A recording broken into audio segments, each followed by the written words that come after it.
नमस्कार, एडिसेट हरियाणा में आप सभी का स्वागत है। Good morning students. आज हम करने जा रहे हैं क्लास 10 साइंस का चैप्टर 12 इलेक्ट्रिसिटी।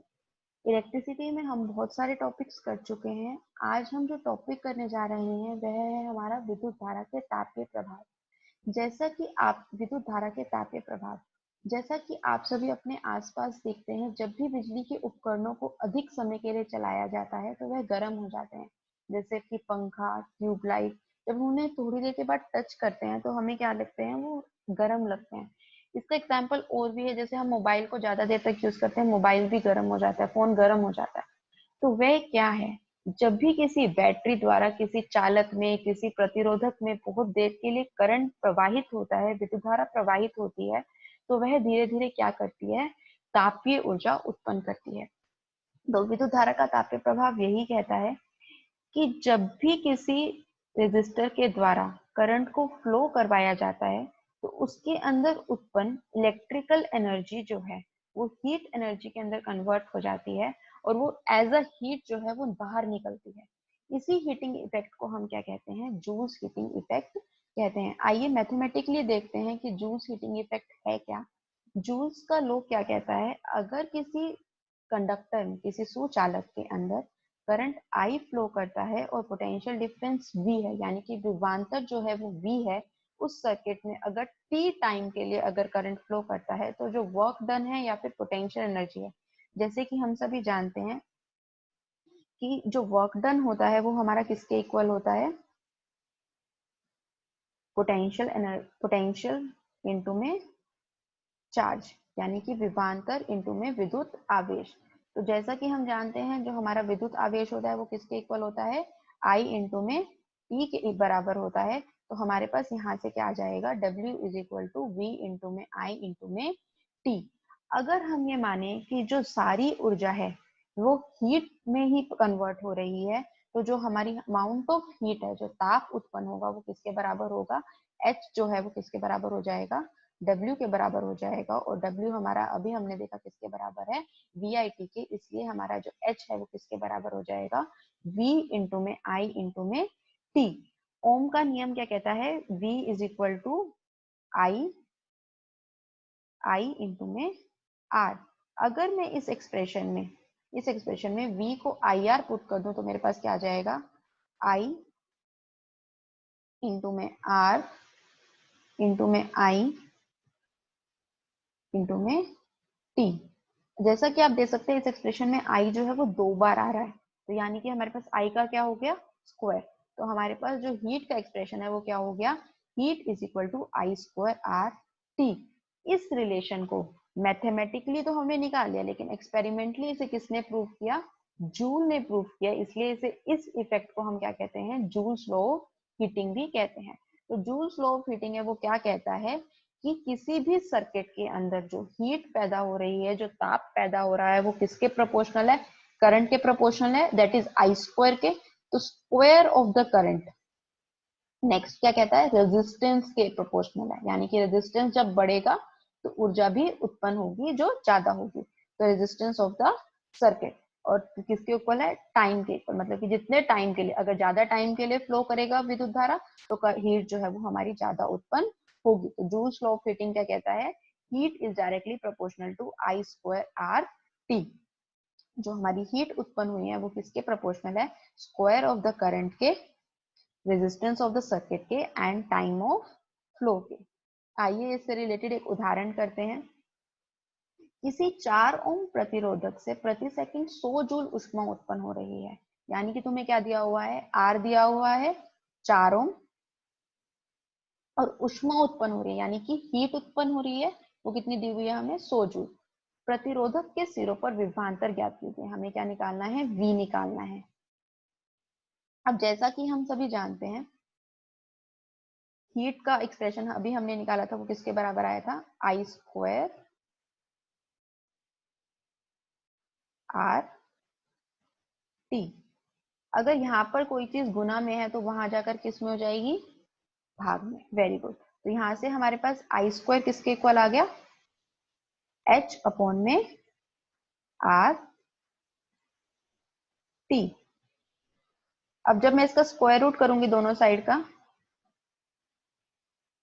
तो आई स्क्वायर और स्क्वायर रूट कट जाएगा, तो मेरे पास क्या बचेगा, I is equal to under root H upon में आर टी। अब मुझे पता है एच कितना दिया हुआ है, मेरा 100 जूल दिया हुआ है, आर कितना दिया हुआ है 4 ओम, और समय मुझे कितना दिया हुआ है, देखो प्रति सेकंड ऊष्मा उत्पन्न हो रही है। प्रति सेकंड मतलब कि 1 सेकंड के अंदर 100 जूल ऊष्मा उत्पन्न हो रही है। तो मेरा टी जो है वो किसके बराबर हो गया, 1 सेकंड के बराबर हो गया। तो यहाँ से हमने टी की वैल्यू पुट करी 1 सेकंड। अगर मैं इसकी वैल्यू पुट करूँ तो 4 1, और यहाँ से क्या हो जाएगा हमारे पास 4 2 ज़ा 8, और यहाँ पर बच जाएगा मेरे पास 20, तो 5। और 25 किसका अंडर रूट होता है, जल्दी बताइए, 25 किसका अंडर रूट होता है, 5 का। Very good. तो हमारे पास आई जो है वो किसके इक्वल आ गया, 5 एम्पियर।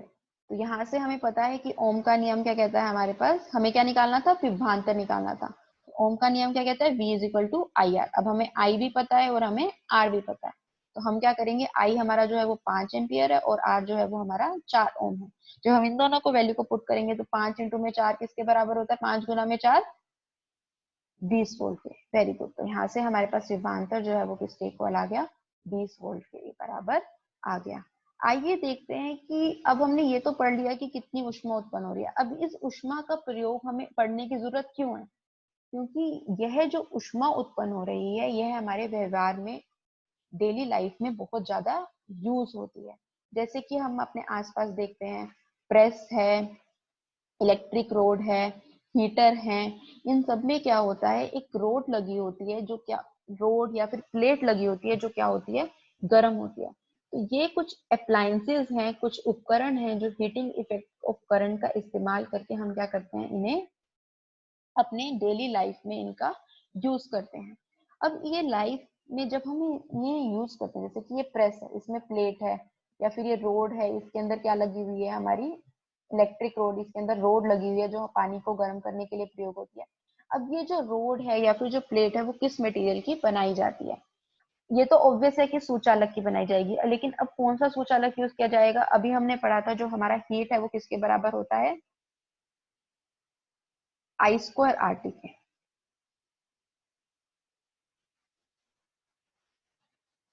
अब देखो, समय तो हम फिक्स नहीं कर सकते पहले से, ना ही हम करंट फिक्स कर सकते हैं, वो तो किसी अप्लायंस में ऊपर पीछे से आ रहा है। अब हम क्या फिक्स कर सकते हैं, आर। हमें एक ऐसा मटेरियल चाहिए जिसका स्पेसिफिक रेजिस्टेंस जो है वो ज्यादा हो, जिसका प्रतिरोधक जो है वो ज्यादा हो। तो प्रतिरोधक जो है वो हमारा किस मटेरियल का ज्यादा होता है, निक्रोम का। निक्रोम क्या है, एक मिश्र धातु है जिसे किससे मिलाकर बनाया जाता है, निकल और क्रोमियम, दो मेटल से मिलाकर बनाया जाता है, दो धातुओं की बनी होती है, इसलिए इसे क्या कहा जाता है, मिश्र धातु यानी कि एलॉय। तो निक्रोम जो है वो एक ऐसा मटेरियल है जिसका स्पेसिफिक रेजिस्टेंस जो होता है वो बहुत हाई होता है, और ये बहुत ज्यादा टेम्परेचर पर भी क्या होती है, आसानी से जलती नहीं है। और ऑक्सीजन के साथ, आप सभी जानते हैं हमारी हवा में ऑक्सीजन जो है वो भरपूर मात्रा में है, तो ऑक्सीजन के साथ क्या करती है, अभिक्रिया भी नहीं दिखाती है। इसलिए निक्रोम का प्रयोग जो है वो प्रेस की प्लेट या फिर इलेक्ट्रिक रोड की जो रोड है, या फिर ब्रेड बनाने का जो हमारा यंत्र है उसके अंदर जो रोड लगी होती है उसको बनाने में प्रयोग में लाई जाती है। अब हमारे पास आता है कि कितनी ऊर्जा उत्पन्न हो रही है कितने समय में। हमें पता है कि जो कम समय में ज्यादा ऊर्जा उत्पन्न करेगा, तो ज्यादा हीट उत्पन्न करेगा, वह हमारे लिए यूजफुल होगा। तो इसी के लिए हम डिफाइन करते हैं विद्युत शक्ति। इसका उदाहरण ले सकते हैं, मैंने क्लास में दो बच्चों को कार्य करने को दिया, एक बच्चे ने कार्य किया 10 मिनट में और एक बच्चे ने कार्य किया 5 मिनट में। तो किसकी कार्य करने की क्षमता जो है वो ज्यादा अच्छी है, इस बच्चे ने 5 मिनट में किया। तो विद्युत शक्ति भी क्या है, जो कम समय में ज्यादा ऊर्जा उत्पन्न कर रहा है, जो ज्यादा हीट उत्पन्न कर रहा है, वह क्या कहलाती है, हमारी विद्युत शक्ति। तो कितने समय में कितनी ऊर्जा उत्पन्न हो रही है वह हमारी क्या कहलाती है, इलेक्ट्रिक पावर यानी कि विद्युत शक्ति। तो हमारी जो पावर है वो किसके बराबर होती है, हीट डिसिपेटेड अपॉन में टाइम। अभी हमने पढ़ा था जो हमारा हीट है वो किसके इक्वल होता है, वी आई टी के इक्वल होता है। तो यहाँ से हमारे पास क्या आ गया, जब हमने हीट की वैल्यू पुट करी वी आई टी अपॉन में टी, टी से टी कट गया, तो हमारे पास क्या बचा, power is equal to V I. और ओम का नियम क्या कहता है, V is equal to I into में आर। तो यहाँ से हमारे पास आई किसके बराबर आ गया, जब मैं इस r को इधर लेके जाऊंगी तो जो गुणा में होता है उधर जाके किस में हो जाता है, भाग में। तो यहाँ पर क्या आ जाएगा, I is equal to V upon में r।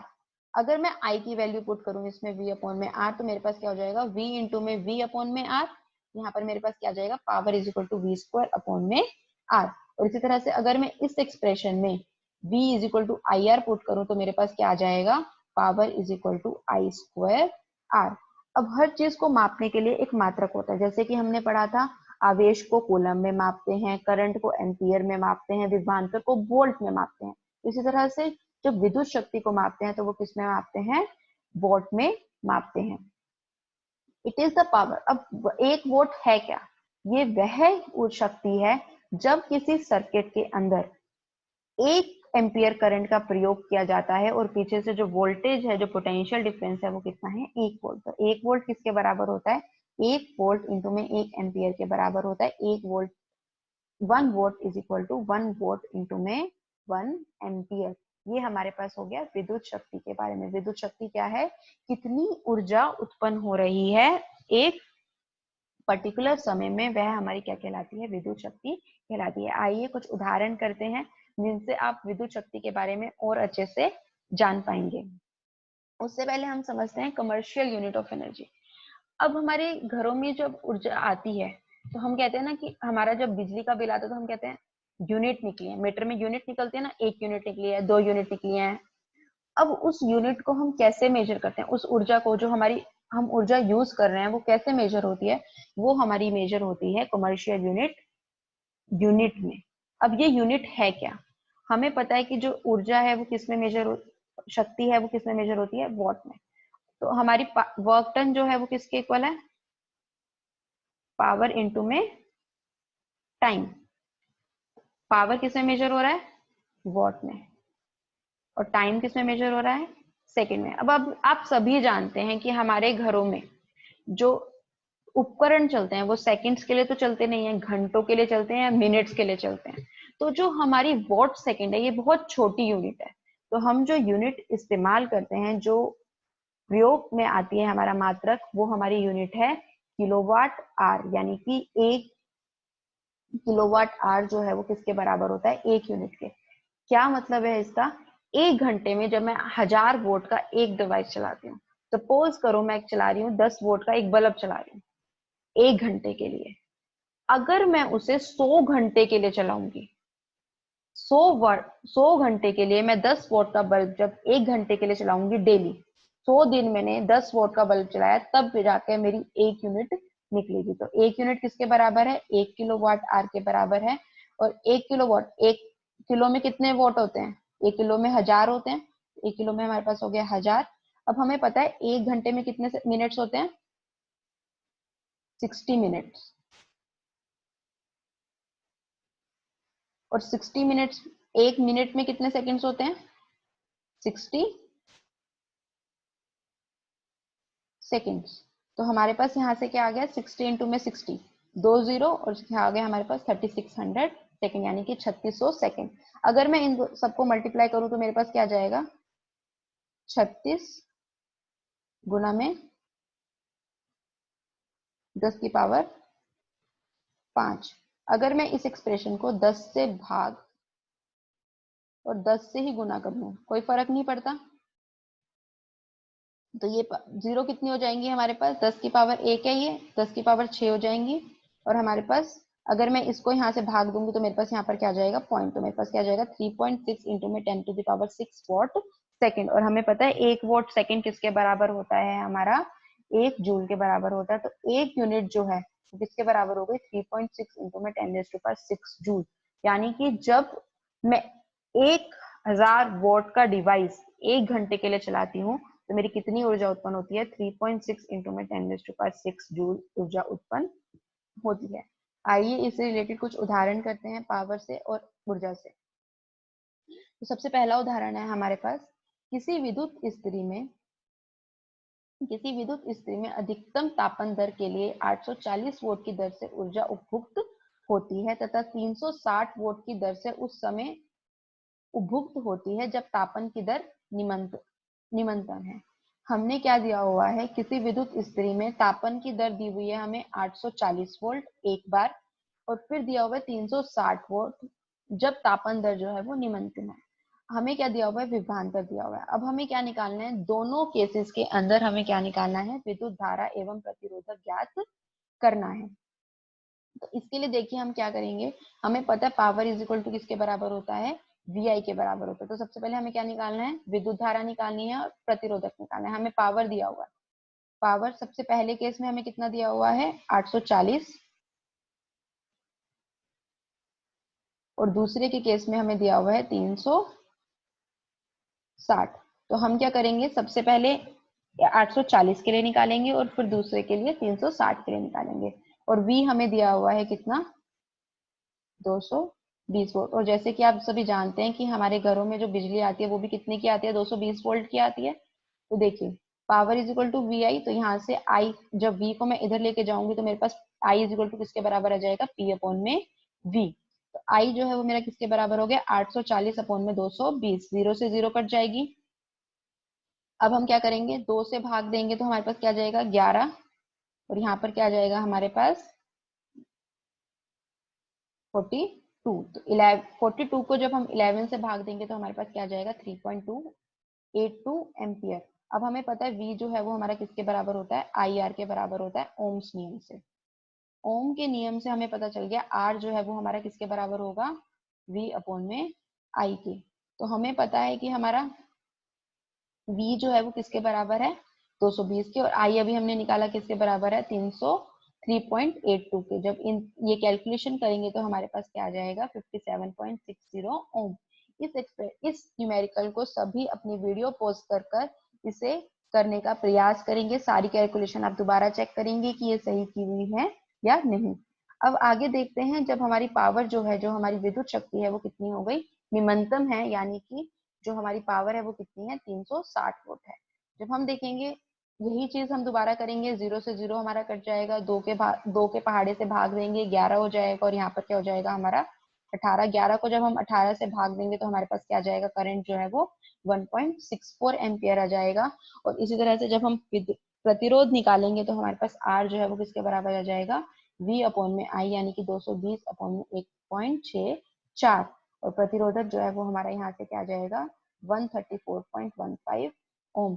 सभी बच्चे इस उदाहरण को अपनी एनसीईआरटी की बुक्स में देख सकते हैं और इस उदाहरण को अपनी कॉपी में करने का प्रयास करेंगे। इस चैप्टर के सभी उदाहरण जो हैं वो बहुत इंपॉर्टेंट हैं, पेपर में आने की पूरी पूरी संभावना रहती है। आइए एक और उदाहरण करते हैं। कोई विद्युत बल्ब 220 वोल्ट के जनित्र में संयोजित है। हमें क्या दिया हुआ है, विभवांतर दिया हुआ है कितना, 220 वोल्ट। यदि बल्ब से 0.50 एम्पियर विद्युत धारा प्रवाहित होती है, ए किसकी यूनिट होती है, विद्युत धारा का एम्पियर, तो विद्युत धारा की यूनिट है। तो आई जो है वो हमें कितना दिया हुआ है, हमें 0.50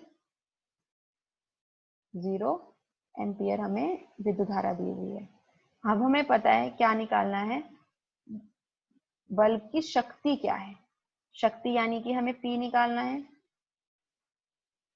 हम सभी जानते हैं P इज इक्वल टू किसके बराबर होता है, VI के बराबर होता है। Very good. V जो है वो अभी हमें दिया हुआ है 220, I हमें दिया हुआ है 0.50।